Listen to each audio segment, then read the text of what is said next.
The 21st of December. Happy birthday, Dad and Ben, if you're watching. Papa woke Joachim early on the morning of Monday, the 21st of December. "We must hurry up and get going," he said. "I have to go to work a bit early today, you see. But this is important too. Maybe even more important than my job." Joachim sat up in bed and opened the Advent calendar. He had almost begun to dread Christmas, because then there wouldn't be anything left of the calendar. That day there was a picture of a village beside a shining lake. The village and the low hills around the lake were bathed in gold. Joachim unfolded the little piece of paper that had fallen out of the calendar when he opened it, and read aloud, "Evangelial." Early one morning, at the end of the 2nd century after Christ, the companions tumbled at top speed into Damascus on the bank of the river Gaarder.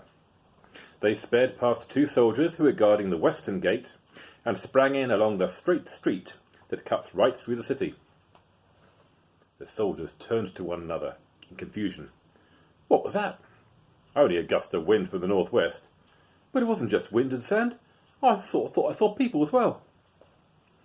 The 2 soldiers were reminded of an old story from a few years ago about something that had happened at the eastern gate. A group of soldiers had been knocked over by a procession that had approached along the main street and thundered out through the city gate.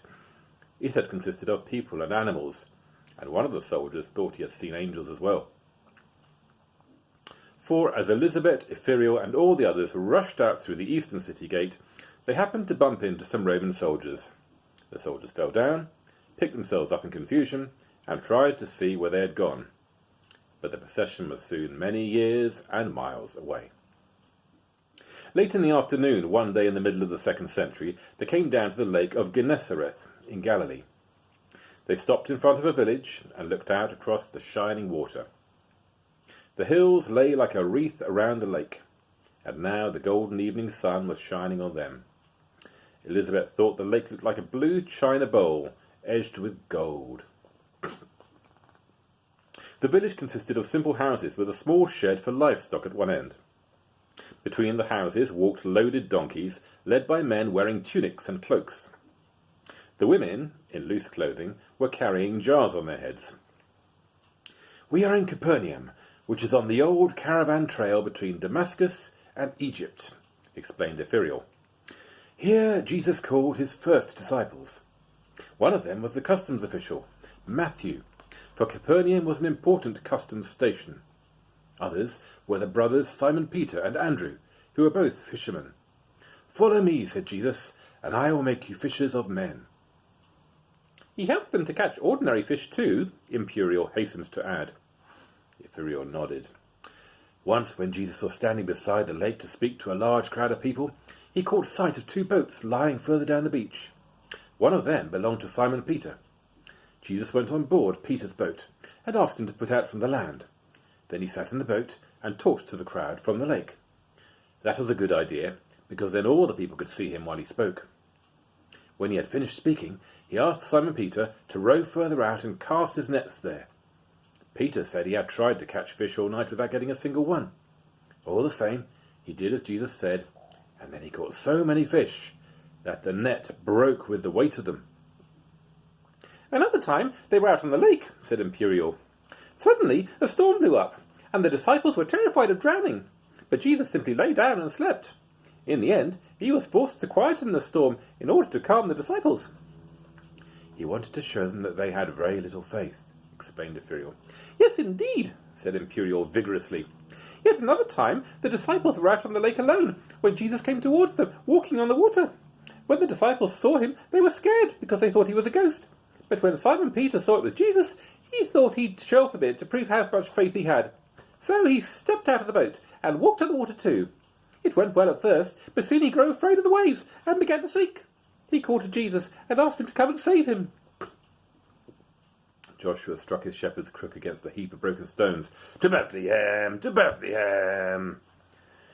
They sped off along the shore of the lake of Gennesareth. Before long, Ephriel called to them to stop. He pointed up at a shelf in the rock. "That's where Jesus gave the famous Sermon on the Mount.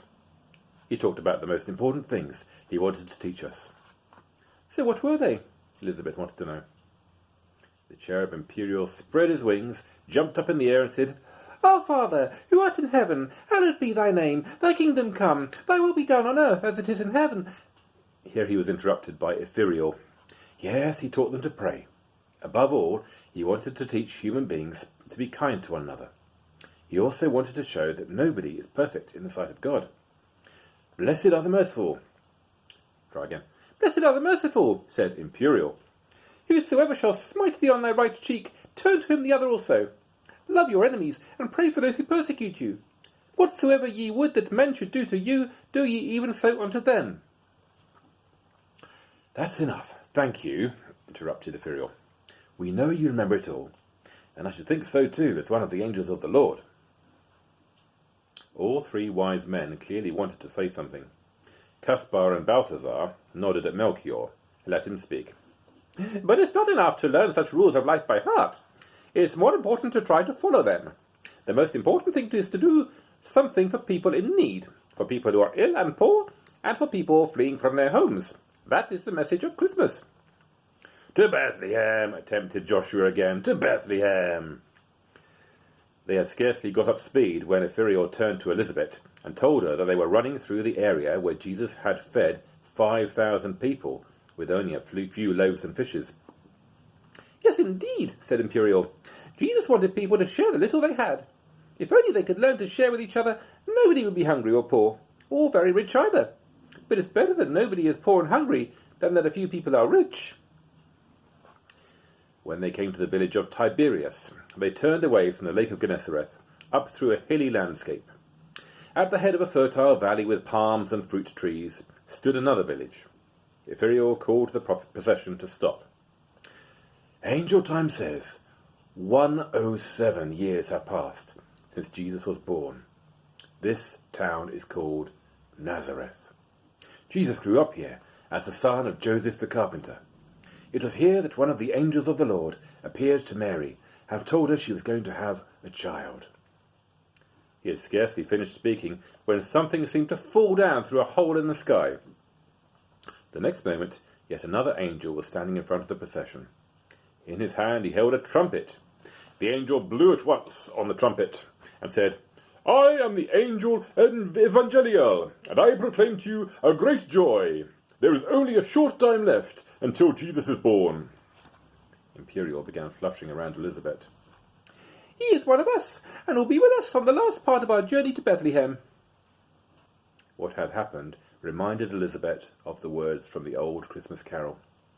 The angel of the Lord came down, and glory shone around. She sang it in as pretty a voice as she could. The three wise men clapped their hands because she sang so beautifully. That embarrassed her. So that they shouldn't all look at her, she said, I can see we must be getting close to Bethlehem if there are so many angels here.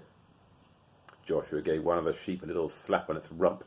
To Bethlehem! To Bethlehem! Now there were only 100 years to go before they reached the city of David. Papa had sat staring in front of him while Joachim read the last lines from the piece of paper. Now things are starting to fall into place, he said. You mean they've arrived in the Holy Land? Asked Mama. Papa shook his head. Quirinius said something yesterday when they were approaching Damascus. It's good to be home again, he said. Naturally, that was because the governor of Syria may have lived in Damascus at one time. But I seem to hear John's voice. It's good to be home again. You mean John made the magic advent calendar and he really does come from Damascus? Asked Mama. Papa nodded. For who is Quirinius in this extraordinary story? It was Quirinius who gave Elizabeth an advent calendar, the one with the picture of the fair-haired girl. That's how he's imagined himself into the story he's telling. Himself and the young woman he met in Rome. He's put it into the middle of this long story because, although Quirinius and the advent calendar only come into the 12th and 13th chapters, Quirinius had said Dixie all the time when he has had something to say. That means I've spoken. And I can hear John's voice again. He has spoken. and what he has said is in this remarkable Advent calendar. But an interesting bit of information came out today. What's that? Asked Mama and Joachim together. The old flower seller has described many towns and places on the long journey to Bethlehem, but today the description was more exact.